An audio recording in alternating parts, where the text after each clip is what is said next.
Got some good stuff. And Fish, we are live. Get this. Award-winning actor and director Justin Wieland joins us with some thoughts on competing against Hollywood. Plus, he just shot a film with a gun on the set. He will talk about that in light of the Rust shooting involving Alec Baldwin. Plus, Justin's Film Institute offers classes. And he's a scratch celebrity golfer with some thoughts on the future of golf. We look at the future of baseball with some of our solutions and the fear that baseball may never be the same. You will get our football picks, the ones to avoid, and also the ones to pay attention to with John Hardison in the Daily Fish Hardline. Plus, our schmucks of the week are storming stages, and Who's Got the Swag has some splaining to do. Hi, everybody. John Daly here. Welcome to Daily Fish. I'm here with Eric Snyder, a.k.a. Fish. We are coast to coast, coming to you from Myrtle Beach and Las Vegas. We talk sports, entertainment, and everything in between. Fish, we got another good one. We are. I'm sorry. I didn't shave. I'm just getting my electrolytes up. I had a colonoscopy yesterday, and we all know what that is. The prep for that is basically the day before I'm on a toilet. So I'm watching the Raider game, letting everything out. As the Raiders are crapping on the field, I'm doing the same thing. So I'm back. I'm ready to go. Everything looked great. Let's rock, buddy. Well, and here's the good thing is everybody knows about it because we went live during your colonoscopy while you were there. So it was brilliant. You look great, by the way. You were brilliant. So anyway, it's time for the daily grind. Here's what doctor. Yes. Here's what we're grinding on. So Fish, what did you see this past weekend that hit you in the NFL? Well, this is great. Let me show you this quick video that this, look, we just did a rehearsal with John Hardison, and he said, Pete Carroll's got to go. Well, I hope he doesn't have dementia. Keep an eye on this. It's got a challenge flag. It was just looking down at Pete Carroll. He couldn't find the challenge flag. Frantically trying to get it out of the pocket in time. Too many clothes on. Yeah. He threw a phone out there, maybe a tablet, a Microsoft tablet. He threw it right out there. A hand warmer. Okay, there. No, that's my keys. That's his phone. Cell phone. I told you, there it is. What are you talking about? Hold on, my wife's calling. I gotta get to this real quick. Oh man. Call you back. I gotta tell you, that was a good commentary. Flag. Was that a flip phone from the early 2000s? I mean, bad enough that they get shut out for the first time in eons, but yeah. Come on, man. I don't know what that was. I thought maybe, some old people, they keep like their candies in a little container, something like that. Maybe trying to bribe the official. Funny stuff, man. Besides that, I really hate this. I hate cliches. But have you ever seen a season, John? You watch this league, and we'll talk to Hardison about it, where any given Sunday has been more appropriate than this season. It's crazy. Yeah, no, it's true. Crazy stuff this past weekend. Let's look at the crazy upset of the Dolphins over the Ravens. Then we have Beckham going to the Rams, Deshaun Jackson going to the Raiders. Both didn't do much or hardly anything to help their new teams. But get this, Cam Newton signs back with the Panthers, and 2 days later is scoring and throwing touchdowns. What do you think about that? Well, I'm pissed off. I'm pissed off that the media start. The first thing that's on First Take this morning, I go, all this stuff. Is Russell Westbrook going to take the Lakers to the championship? Okay. And then they go to Cam Newton now makes Carolina the favorites in the NFC. Are you nuts? They're still 2 games behind Tampa. But guess what? This league is wide. I've never remembered a year where it's wide open for everybody. There's not a really dominant team. I thought it was the Rams. They lose 2 in a row. Green Bay looks beatable in the NFC. AFC, we love Lamar Jackson in Baltimore and the Buffalo Bills, but they faltered and looked human. But again, then you saw 2 other teams. I first went the Buffalo Bills. Buffalo and Dallas laid big eggs the week before. Yeah, Buffalo came out and took care of business. And Dallas beat the crap out of Atlanta, who was really playing good football going into that game. And the one team that really, really disappointed me was my Raiders. They were flat for the second week in a row, and there's a lot of stolen heads walking through the Raiders headquarters in Henderson right now. Well, and I'd agree with you on that, but I would also say the Chiefs and the Pats for me were definitely the big turnarounds. They seem to be hitting all the cylinders at the right time. And I definitely think that was part of the Raiders' problems was that the Chiefs, and even Hardison said this before we came on air, was that the Chiefs look like the Chiefs did a year ago or even a year and a half ago or 2 years ago. That's how good they look. And they hadn't looked that good all season. I thought the Patriots just are slowly but surely just kind of moving ahead. I think the next 3 weeks are crucial to watch teams if they're getting better and they're not getting injured. That's what I think we should be looking at over the next couple of weeks. What do you think?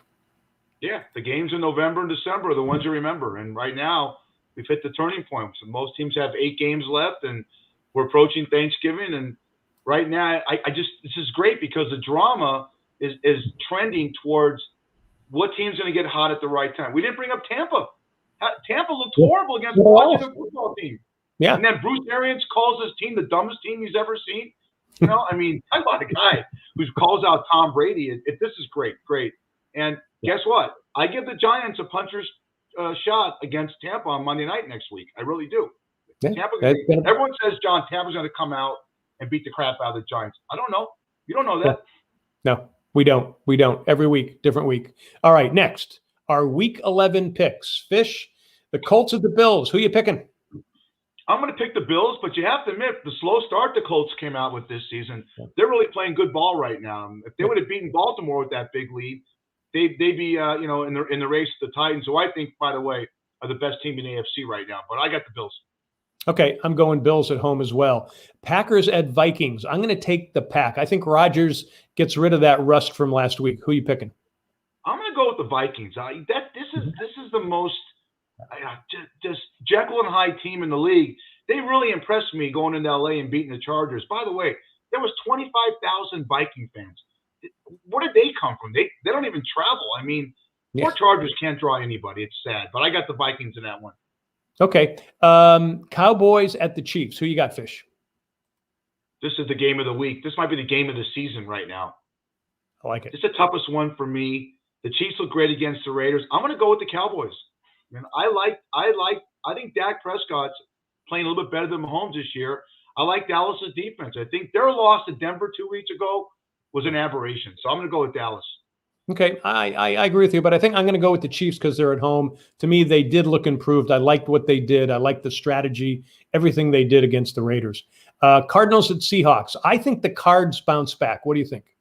I'm going to give you a chance to retract that. There's word out today that Kyler Murray might not be playing and Colt McCoy's out. So Clint Strebler.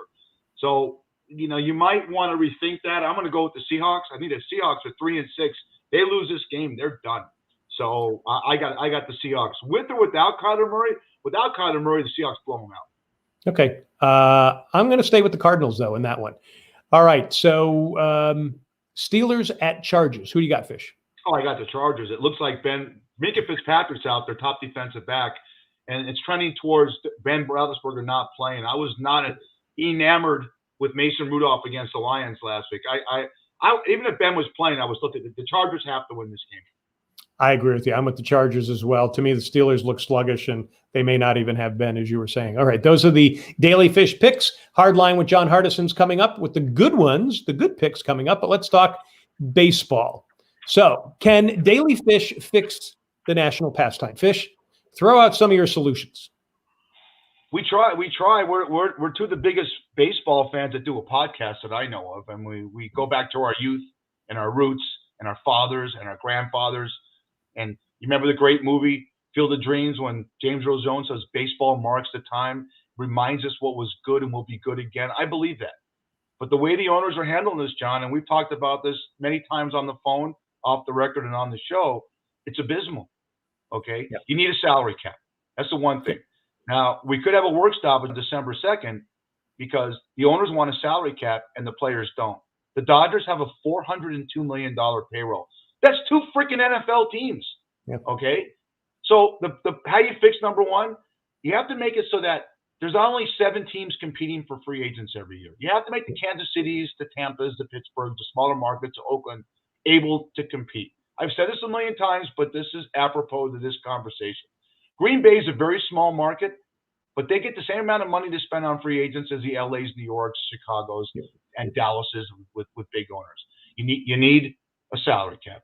Okay. You go. What you go and I'll go. What else do you think we need to fix? I agree with you on all that stuff. I'm saying a universal DH. Now I'm a former pitcher, and I like pitchers hitting. I like the strategy, and I like going through that because it's traditional. But I think we need a universal DH. I think it needs to be the whole way around so that everything is, the statistics are rated that way. We don't have one league building up with pitchers and the other one not building up with pitchers. So the other thing I would say is on TV, only a 90-second commercial break. You can't have 2 minutes. I think you got to bring that down. If you want to put commercials in the middle of the game, that's fine. You can do that. And then also with the salary cap. So I would add those. And I'm not totally for that as a traditionalist, but I think to save baseball, I definitely think we need to do that. How are you with the shifts? I'm actually okay with the shifts. I don't care about the shift. I'm sorry, John. I'm going to interrupt you. I don't care about the shift. I'm with you. What I'm against, and Nomar Garciaparra and Derek Jeter were one of the pioneers of this. I'm sick of the bullshit of guys stepping out of the box and doing this at their wrist and checking their bats every time.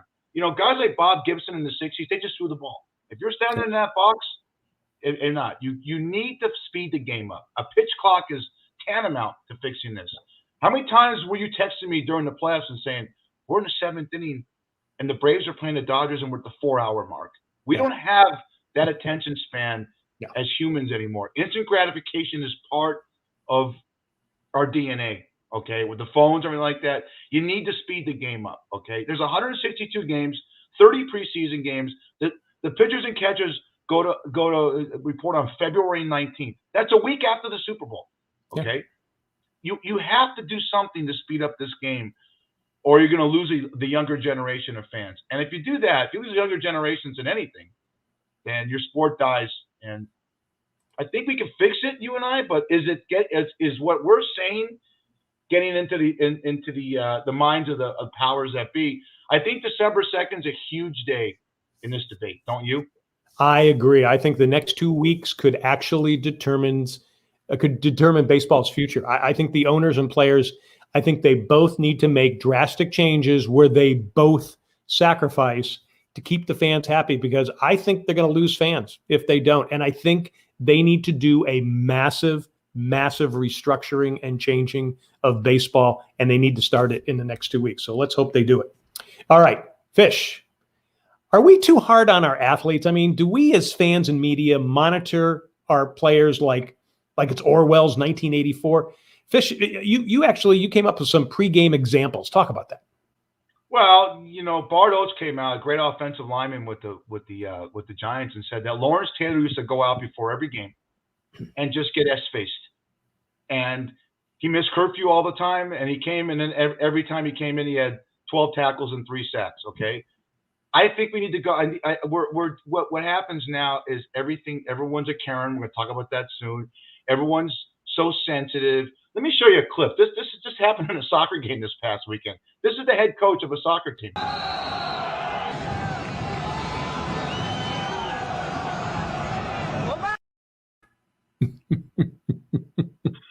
Back in the day, I got Justin and Hardison in the queue right now. Hardison's laughing his ass off.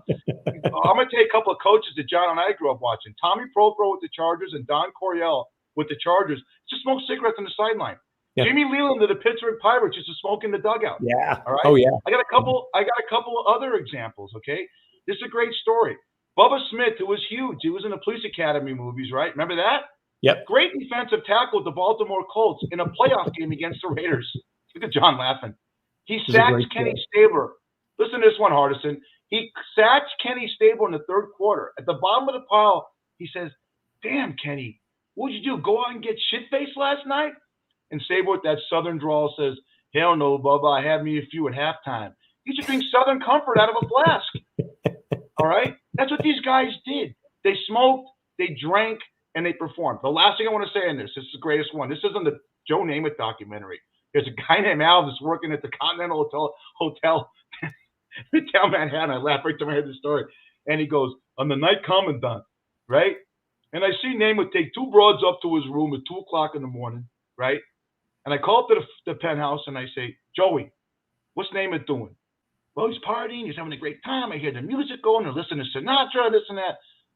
4 o'clock in the morning. What's Namath doing? Same thing. He's got more broads coming up there. What the hell's going on? All right.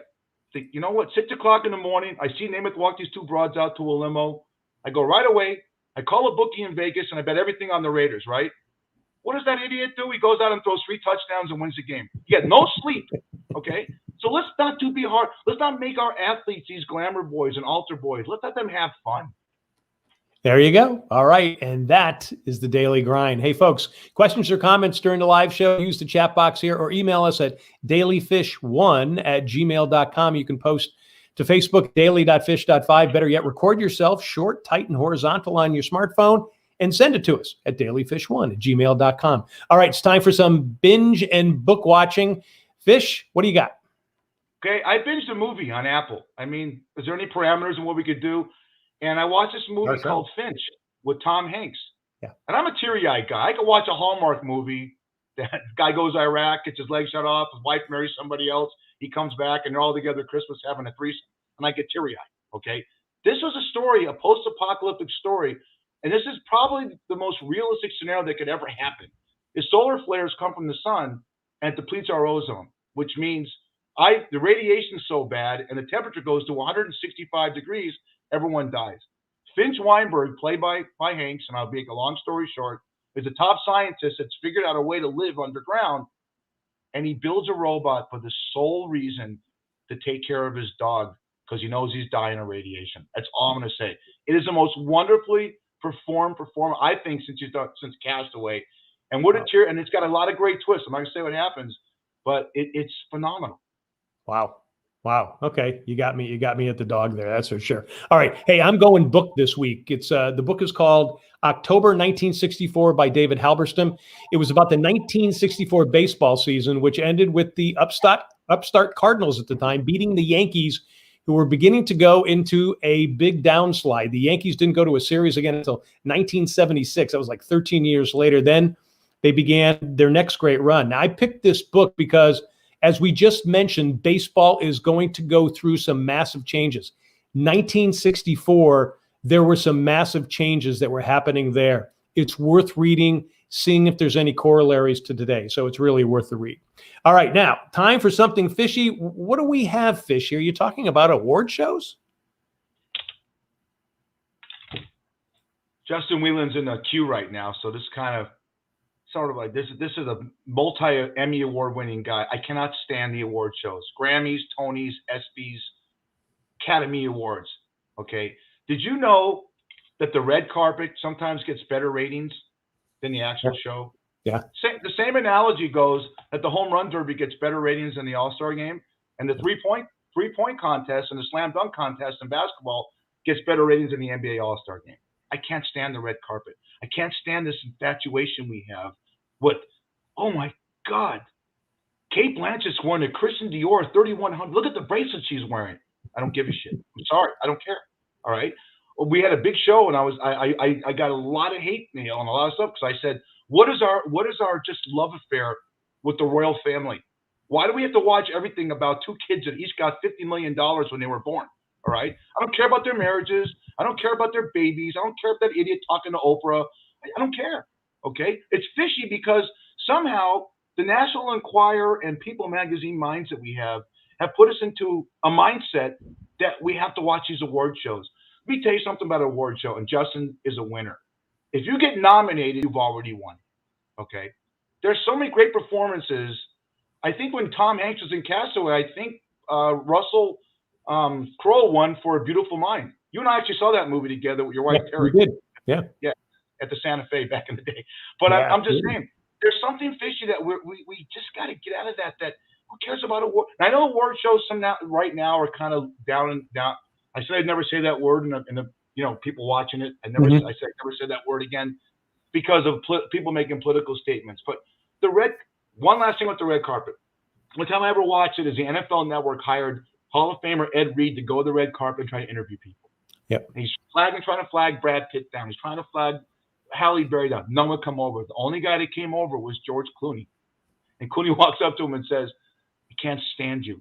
And Reed's like, "What did I do?" He goes, I'm a big Bengals fan, and you beat the shit out of us every year. It was so great. Just know what a great guy Clooney was. So get rid of the red carpet. Listen, and if you get nominated, you won. And stop with the political speeches and stop with the dresses and all that stuff. No one cares what you're wearing. Well, I'm with you on that because I don't watch them anymore either. And at the same time, too, I don't watch All-Star games either. So I'm the same way, too. Give me the real games that really matter. All right. Still ahead, we have our Schmuck of the Week along with Who's Got Swag. But now it's time for some real betting advice on the Daily Fish Hardline. Joining us is John Hardison from the podcast Cost of Winning, focusing on fantasy sports and sports betting. John, welcome back as always. What'd you think of Fish's comments right there? I know you mentioned something about bring back the juiced up baseballs, right?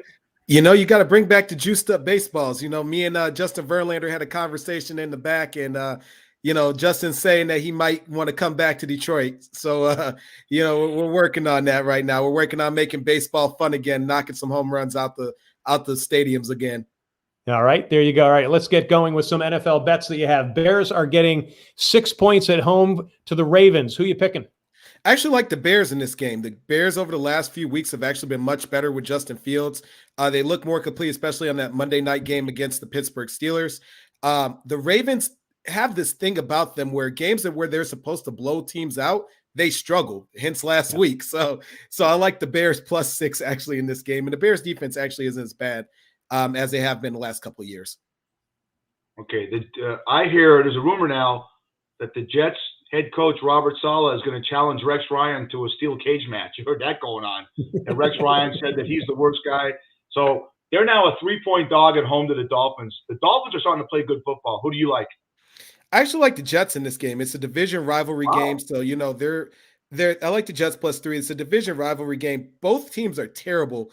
They give up the most yards per game, both teams. So neither team's really going to stop each other.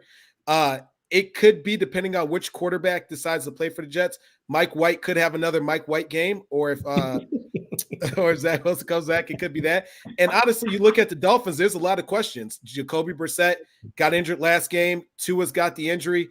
I mean, it could be the Benny Hill of all football games this Sunday. So I'm taking the Jets +3. Benny Hill, that is a good Benny one. Hill, what a great reference. Remember when he walked around and hit the little guy on the top of the head? That's great. Wow. All right. College football, buddy.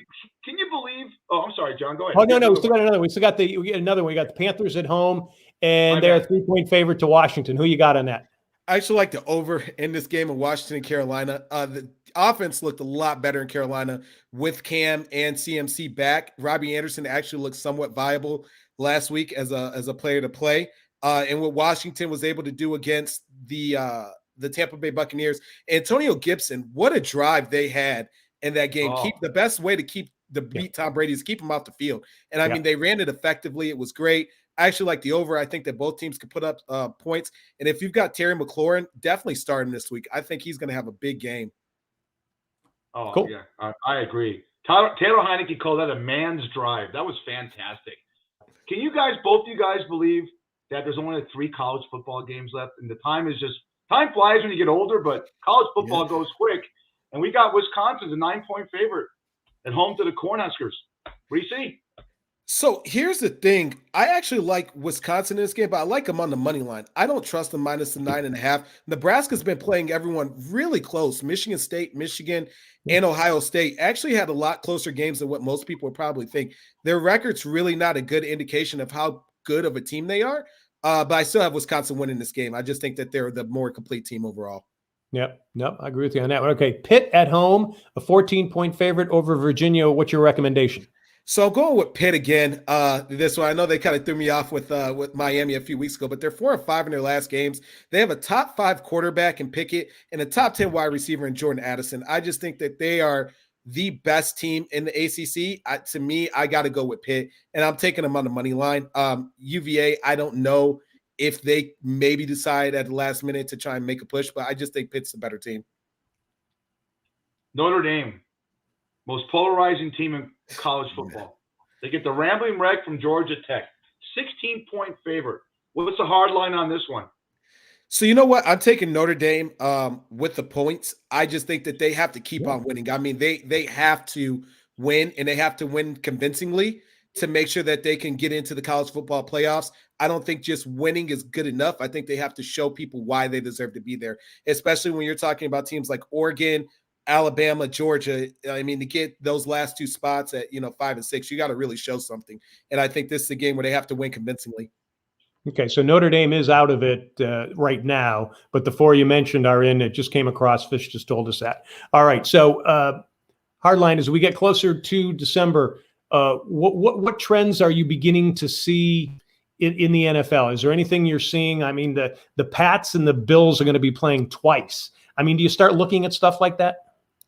You have to keep your mind open to it, and especially when you're looking at teams that are close, like the NFC South. It's almost anyone's game down there, especially with the loss that Tampa Bay had. Tampa Bay's not a lock to win that division, like a lot of us thought. So you got to keep your eye on the Saints and their remaining schedule. Also, you do look at a team like the Pats. Maybe they do back into the playoffs, and they could win a game. They're a very solid defensive team. They showed it last week. And I think they're starting to get their mojo going back. I think a lot of people wrote them off because TB12 went down south last season and won, but they're a solid organization, a solid team. So there's a lot of fringe teams that are on the bubble, even the Raiders. I mean, that one game, knocked them out, but they're still right there clawing away at the AFC West, just like the Superchargers are. I want to ask you about the NBA, but before I do, I just thought about something. Are you concerned, like Daly and I are, that an Alabama team with 2 losses could jump into that playoff foray and even overtake a Cincinnati with no losses or an Ohio State with 1 loss?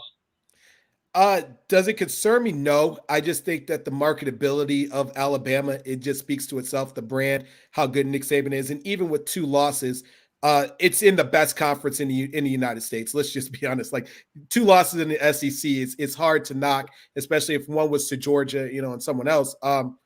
But you have to have them there. I can't see you saying they're not good enough with everything that they've produced. That you have to put them there. Well, NBA, what's going on? Anything you see so far? The Warriors are back. The Warriors are really back. I you know what? I thought maybe it would take another year. I thought maybe Steve Kerr, if he didn't get it together this season, would be on the hot seat. But they are back, and they are better than ever. And they probably will win that division pretty easily. The other 2 things that are very surprising in the NBA right now, the Washington Wizards are the best team in the East. Yeah. Who would have ever thought that team, with as many trades and letting Westbrook go, would be the best team in the East? But right now they have the best record in the East. And the Bulls are getting back on track. I mean, it's been rough for them for the last 15 years, give or take, even with Derrick Rose, they've been there for a short period of time. But they look like a top 5 team in the East. They're competitive. They've got a lot of talent. They went out and spent the right amount of money on the right players. And I wouldn't be surprised if the Bulls ended up somehow making the Eastern Conference Finals. Not saying they're going to win it all, but I would see them in the Eastern Conference Finals. Real quickly, what do you got on hockey? Anything you seeing? Carolina Hurricanes, #1 team right now. Yeah. Bit of a surprise, especially a team from the East, but you know what? They're killing it. And the Florida Panthers as well. A team that gets overshadowed because of where they are. I think those are 2 teams especially to watch for the rest of the season. All right.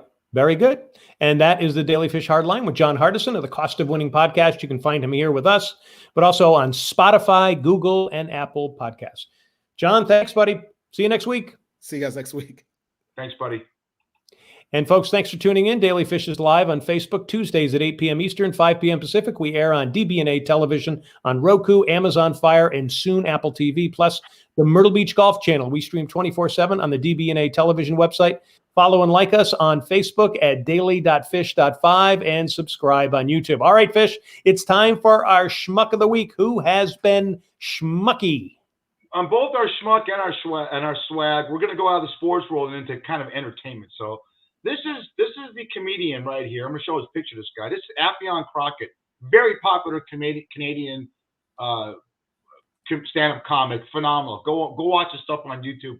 Laugh your ass off. He just did a show recently, and this woman walked on the set, on the stage. That idiot right there, okay? I'm going to tear apart Karen's.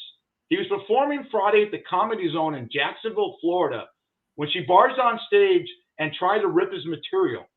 Afon says he tried to get an explanation out of the woman, but says she was too drunk and still doesn't know what set her off because he was harmlessly joking about sex. Okay, here's the problem I have. is that as people are attacking airline people and that's been a massive epidemic. Yeah. We had Tony Visick on in one of our previous shows. People are walking on stage and attacking comics. Yeah. Stop. All right. And the Karens got to go. We have people in my bar that sit there and count people are wearing masks and they go to the health department. A Karen is someone that's a rat. And for the Italians, rats end up sleeping with the fishes. That's all I got to say. Okay. And that's from Fish. All right. Let's go the other way. Who's got swag? Let's see who's got it this week, Fish. Who are you toasting? I'm toasting this one. I love this woman. This is Nicole Kidman, and she just got casted to play Lucille Ball. Aaron Sorkin's new flick, Being the Ricardos, got its first screening in L.A. this weekend in front of a crowd of movie reviewers, no less. And the consensus seems to be that Nicole Kidman absolutely killed it as Lucy. And she may well be on her way to an Oscar. Although many critics, including the New York Times, said, you know what? They have doubts that an Australian woman could play Lucille Ball. That's horseshit, okay? Actually, look, there's another picture. Look at this. This is a picture of her actually as Lucy. I mean, it's terrific. Why can't an Australian woman play Lucy? Okay, so she got swag for that. One of the most popular shows on TV is The Walking Dead.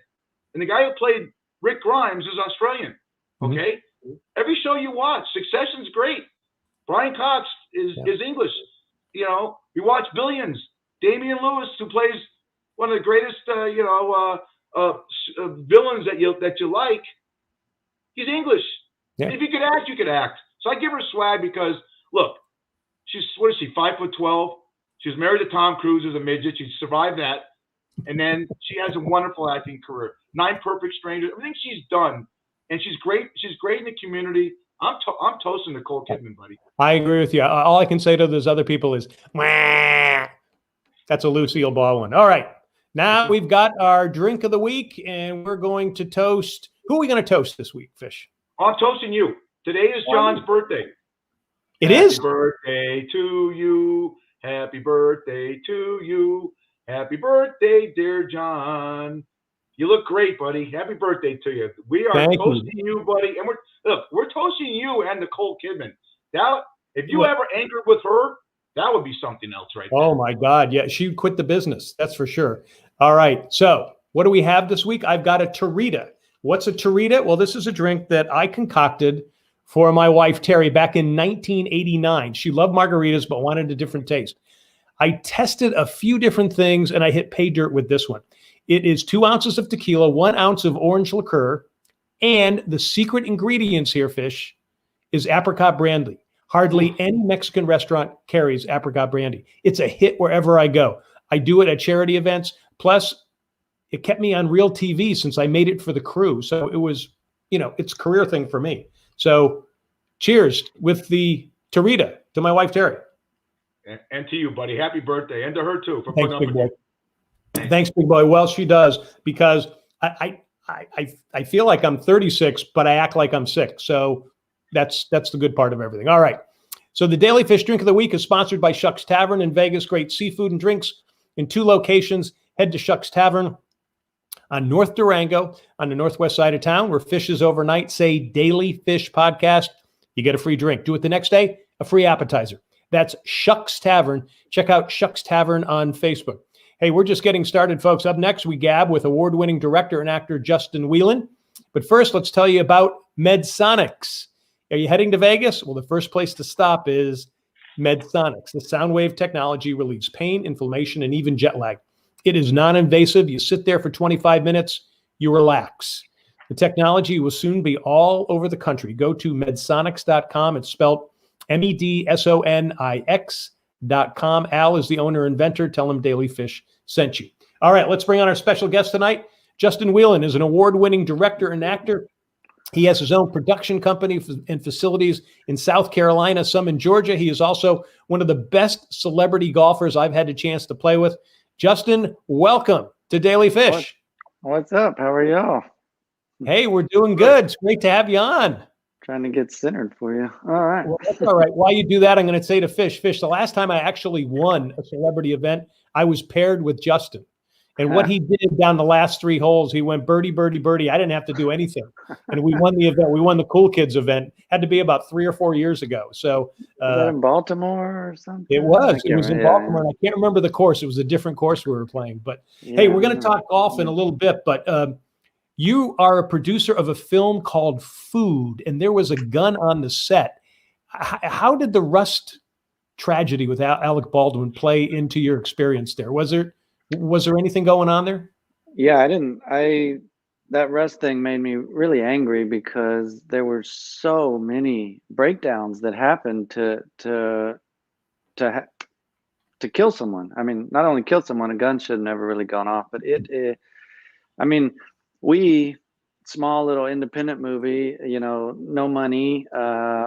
We were able to follow all of the protocols and rules, and we had an armorer, and they were the only one to be around the gun. They were the only one to touch it. When it was time to bring it out, they brought it out. We allowed everyone who wanted to see it could see it. If anybody wanted to look down the barrel, there was nothing. It was a shotgun, so from the back, and we wanted everyone to feel comfortable. We did use blanks, but as everyone knows or should know, those can be lethal too. So anyway, it made me so mad because we were able to follow all the protocols, and well, really most importantly, when our actor finally fired it, nothing was in front of it. I mean, when we edited it, it looks like he's pointing right at her. But so, yeah, that made me really mad. Not only for Helena Hutchins, but also equally, I felt bad for Alec Baldwin. Not equally, okay, it's worse to lose your life, but no actor should ever be put in that position. I mean, I don't know what you call it, manslaughter, whatever the term is. I mean, it's terrible. The whole thing's terrible, and it made me really mad that happened. Yeah. When I finally met you in rehearsal, your disposition reminds me of every kid I ever surfed with in Santa Monica when I grew up. It's almost like you were born with a joint in your mouth. That's how cool you seem to be. I gotta show this picture of you, buddy. This is something I found. It's kind of check that out, man. That is fantastic. That was one thing I want to talk about. Look at that. That you're holding your award. You're an Emmy award-winning guy, but there's a goddamn red carpet right there. Did you? When I talked about that I heard. Yeah. Something fishy. Are you into that kind of crap? Because you are award-winning. Do you want to go to these things, or would you rather avoid the red carpet and just sit there and say, "Hey, let's go to parties afterwards. We all got nominated." Because in the parties afterwards, don't you think there's a lot of deals being made? Sure. Yeah. I mean, it is a lot of fun to go to. I tell you that. It's obviously it's better than the alternative. I'll say that, than not going.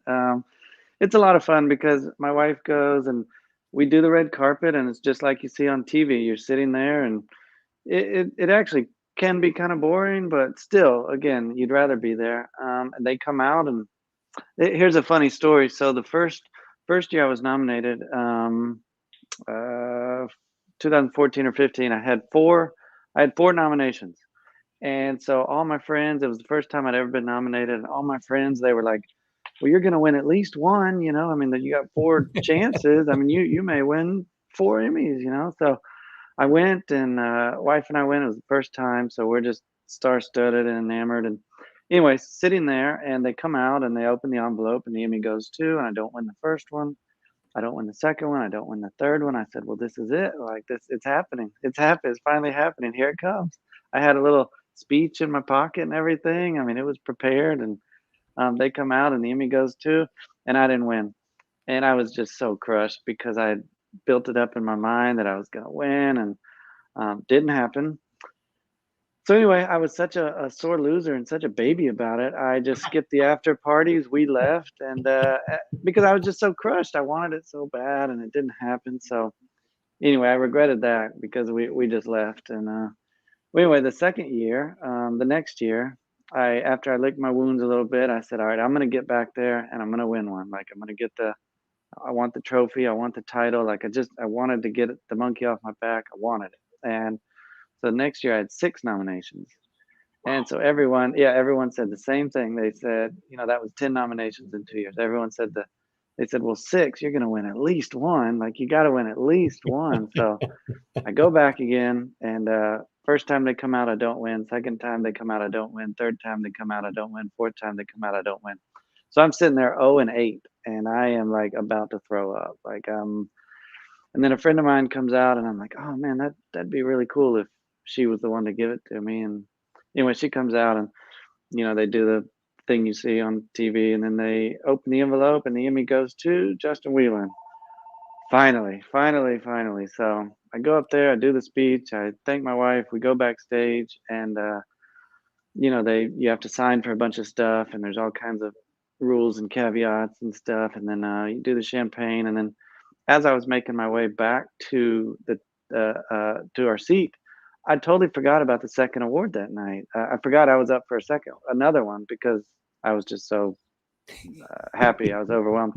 Well, anyway, as I'm making my way back to the seat, and the Emmy goes to Justin Wieland, I'm like, oh man. So I go up there, I do it all over again, and then at those after parties, that's when I'm double fisting all night. So I'm just no room for a drink. All I got is these. So that was a lot of fun. So it is fun. Man, that's a great story. Hey, Yeah. You're the star, the writer, and director of a new film called Days on a Wire, to be released soon. It's in post-production. I'm reading the blurb about it. A guy has terminal cancer, decides to go to a hotel and live his life his way, away from everything, and then the adventure begins. So where'd you come up with this one? Well, there's a really nice hotel in Aiken. It's called the Wilcox, and it's just this really fancy, great hotel. And there's all these different people that come there. And I don't know, I think I was there for dinner one night, and there was this guy sitting alone, and young guy, and I just started making up stories about this guy. I didn't know him, I'm just making up his story. And I thought, man, it'd be interesting if this guy just came here and decided to live out the rest of his days in a hotel. And so I wrote the idea, and then a friend of mine actually turned it into a play. And truthfully, the story gets a little weird, because he turned it into a play unbeknownst to me. And then I saw one day in a paper that this play was opening called Days on a Wire. And I'm like, that is so weird, because I came up with that title, and here's a play with that title. And I thought, what are the odds? And I'm looking, and it's the same synopsis. And this guy that I was helping me write the script wrote this play and did everything on his own. And then we had a little come to Jesus meeting, because that was my idea and synopsis. And so anyway, but he had the play thing, and that was all resolved, and then the movie deal is mine. So anyway, yeah. Cool. When's it coming out? Well, COVID put a kibosh on a lot of that stuff. So hopefully things are getting back to normal. So hopefully next year. Yeah, we know John did a little precursor that what a great golfer you are. You're born in Augusta. Look at your resume. You're born in Augusta. That's it. That's your grandfather in. Yeah. Well, what I'm proud of the fact is in your resume is the fact that you have directed 2 Super Bowl commercials. Talk about the pressure of that, because that's the most watched TV show of anything. And Super Bowl commercials go for $1 million. So is the pressure more for you on directing those because you know of the venue that it's going, or it's the same as when you direct any other commercials?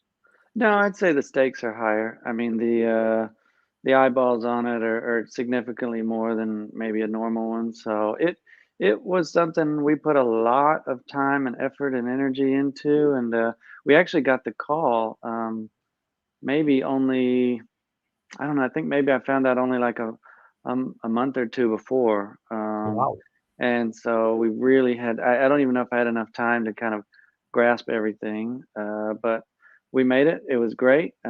We had to cast it really quick, and I kind of called upon people I already knew. Didn't really want to do a big casting call, just kind of called some people and booked them, and we shot it in 2 or 3 days, and then had to edit it within probably a week and turn it into Fox, and that was it. So Wow. Remind us, who was the client? they were for Fox. They were for Fox, for the Fox Yeah. network. Yeah. Ah, okay, cool. Yeah. Hey, you mentioned the pandemic.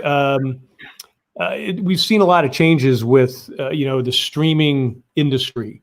Has something like that helped you while it's also kind of hurting Hollywood a bit?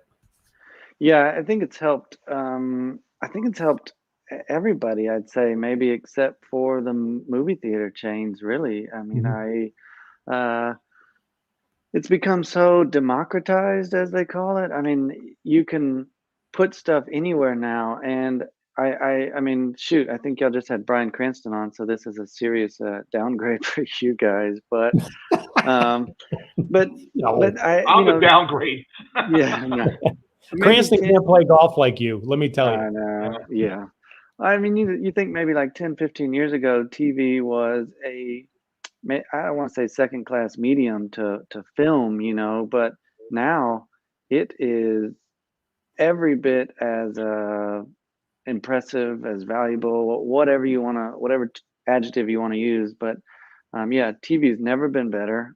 Every A-lister we know is basically doing TV shows except for Tom Cruise. I mean, everybody else is doing TV now because TV is so good, and the streaming services are so smart with the material they're doing, and it's incredible.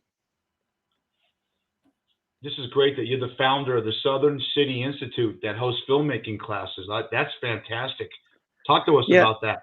yeah. Well, a lot of my friends, a lot of my real celebrity friends who are much bigger and more established than me, they've all got these foundations and these initiatives they support. And John knows we go to them all over the country. And I thought, man, it'd be neat if I had something, but I mean, I didn't warrant any of that stuff. I didn't have the clout to do any of that. But I couldn't shake this feeling that.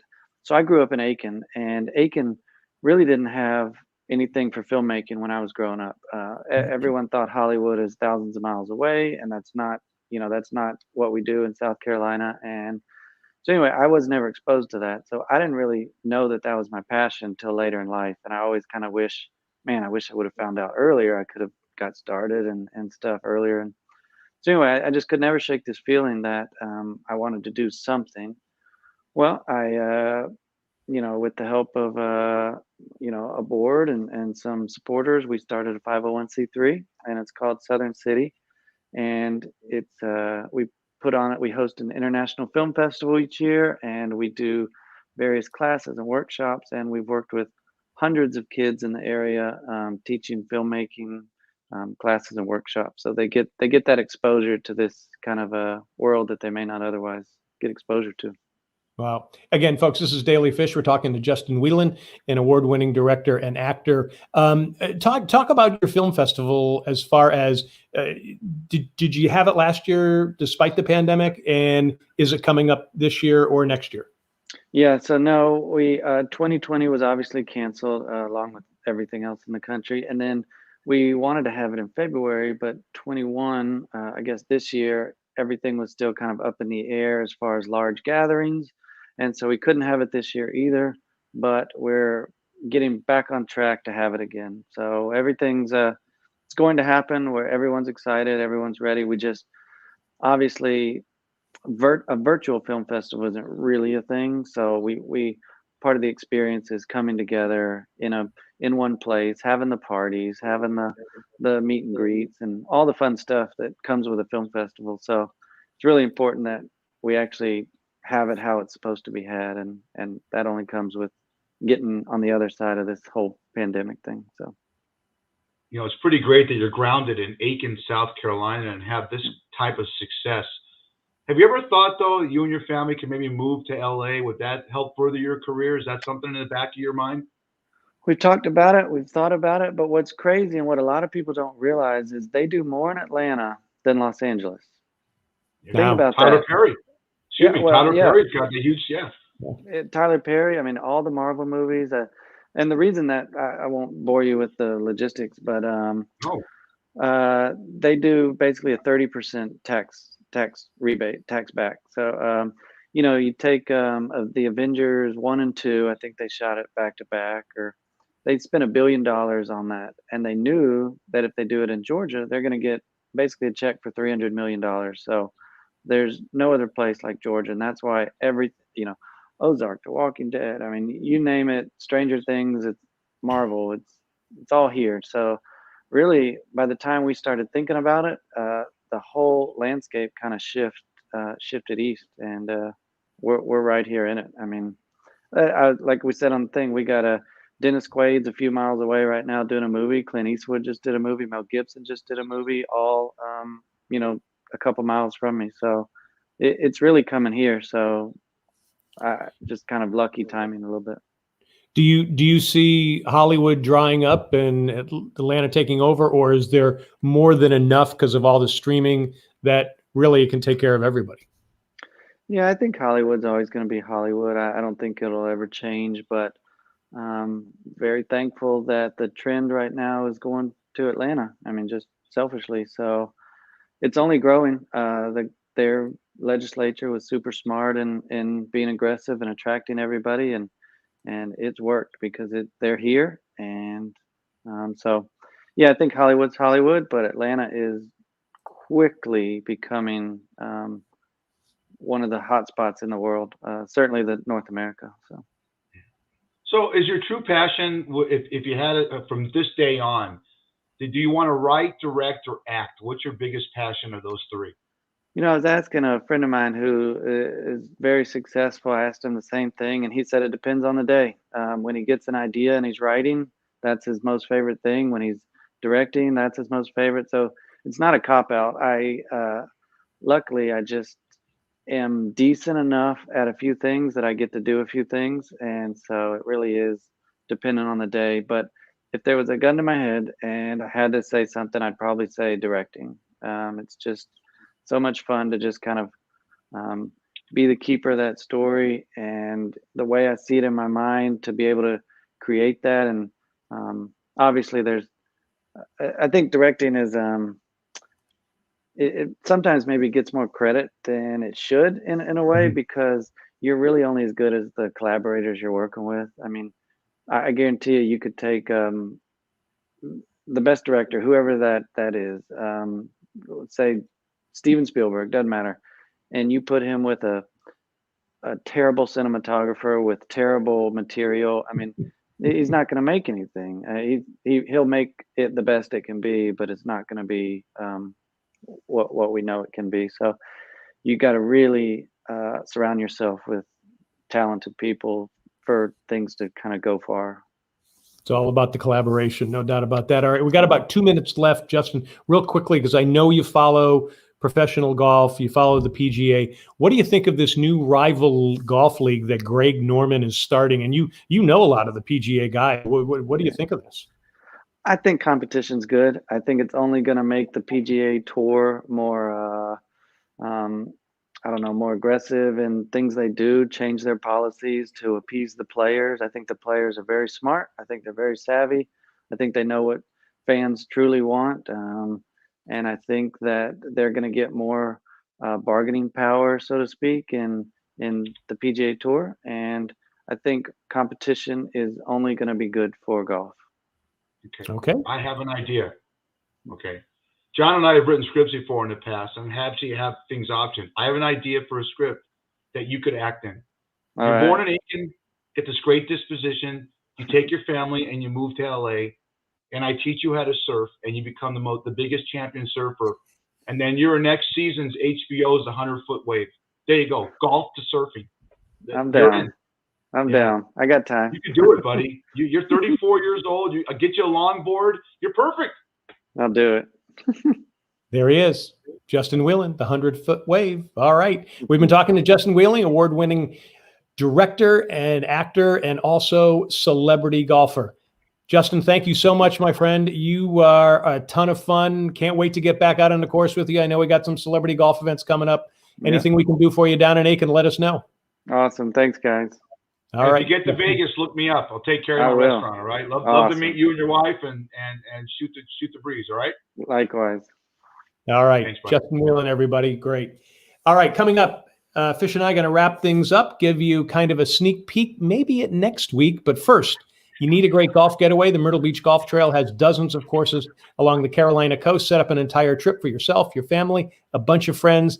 The site is myrtlebeachgolftrail.com. You can play there year-round. The weather is still fabulous here. As you saw last weekend, Fish, when I was in the Pinehurst area, I was playing Pine Needles and Mid Pines, and we actually did a Daly Fish remote. And I mean, it was so much fun there, and it's still great weather in the Carolinas, so it's got to come down.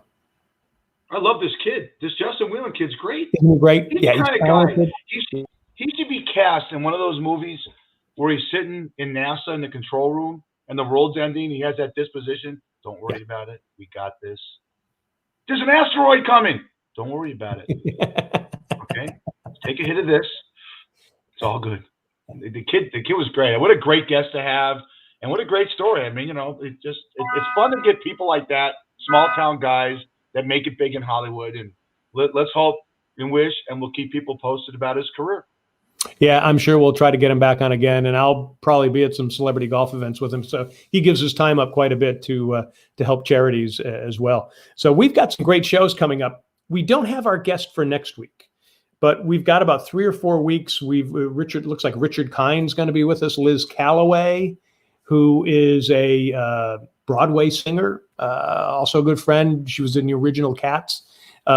She's got some great stuff coming out. And we also have Scott Henry, a comedian. So they've all committed. So we're going to figure out who we have next week, right before Thanksgiving. It may be a turkey, but at the same time, too, we will get somebody, Fish. So, but we have some great shows lined up. We got some shows lined up for the Olympics coming up. So there's some good stuff, Fish. Yeah. Well, I'm excited that we get to do the 30th podcast on your birthday. So thank you, sir. That's a lot of fun. And the daily remote search we're doing with you, people love it. They say to me in the comments, "Where's John going this week?" And I have the luxury in Vegas of going to strip clubs and dominatrix clubs, and you go to these great restaurants and great camping golf courses. So I'll get out there eventually, but we're going to get you out. And the best thing is that you find these great bars to hang out. And when you did Wing and Ding, people love that. And you show the cuisine, and that's going to be a big part of us moving forward with these and tease our broadcasts for Tuesdays with you going out, and then I'll eventually get out and do some remotes also. But that's been a lot of fun for me. Yeah, no, it's really good. And, we're also trying to help businesses by doing that. So, if you got a business and you want us to come and be a part of it, you want to be a part of Daily Fish, let us know, because we'd love to help you and have you be a part of what we're doing here. And, there's a lot of stuff to be out there. The great thing is about our show is we've got sports. Yeah, we hit sports, but we also hit entertainment. So we kind of blend everything in there, which really helps a lot of businesses as well. So yeah, I'm all pumped up, Fish. I think this is great stuff. Me too. I got an addendum for you. What's your gut? We have 2 minutes to go. What's your gut feeling about what's going to happen on December 2nd with baseball? Because I'm nervous about it. They could do a shutdown real quick, but it doesn't affect anything other than the hot stove league, which is fantastic. But do you really think there's going to be a lockout? I do, or I think there might be a walkout. I'm not certain, because I haven't had a chance to really dive into, and I don't know that many owners, and I know some players, so I haven't got behind the scenes stuff yet of what they're really thinking. But I know there's animosity. They're polarized. They're polarized just like Congress is. So my fear is nothing's going to get done, and it's going to hurt the fans. My wish is, like I said earlier, I hope they get together and say, hey, look, you sacrifice here, we'll sacrifice here. Let's make it great for the fans. So that's what I'm hoping. I think there's going to be some acrimony, and then we'll probably get something, and we'll probably have a season, but there'll be some acrimony getting there, and maybe some people a little disgruntled once we get into the season. So how about you? What do you think? Got about a minute left. I totally agree with you. I think your timeline is perfect with me. I think there's going to be back and forth and acrimony, and then we might miss a little bit of the spring training games. Big deal, But I think when it comes around the March 30th, April 1st, get that first pitch coming out. So, but we're gonna stress out over this, and then if you're a baseball fan from December 2nd on, and What's be fun though, if they do settle it right about then, you're going to see guys jumping teams. I just saw the Syndergaard sign with the Angels for a huge contract. And then who's a guy? And real quick, we have 30 seconds. Who just died from the Red Sox? It was horrible. Had a heart attack. Yeah, Julio Lugo, 45 years old, shortstop on the 2007 championship World Series team, died of a heart attack. So, Rest in peace. Real sad. Yeah, rest in peace, Julio. That's for sure. Hey, also, by the way, my Friars in hoops, Providence Friars, 3-0 out of the UCLA, Texas.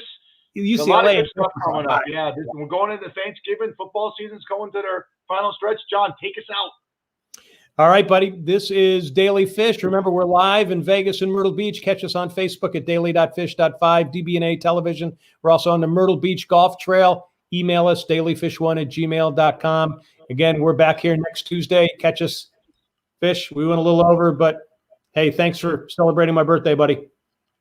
Couldn't have spent a better one with one. I couldn't think of a better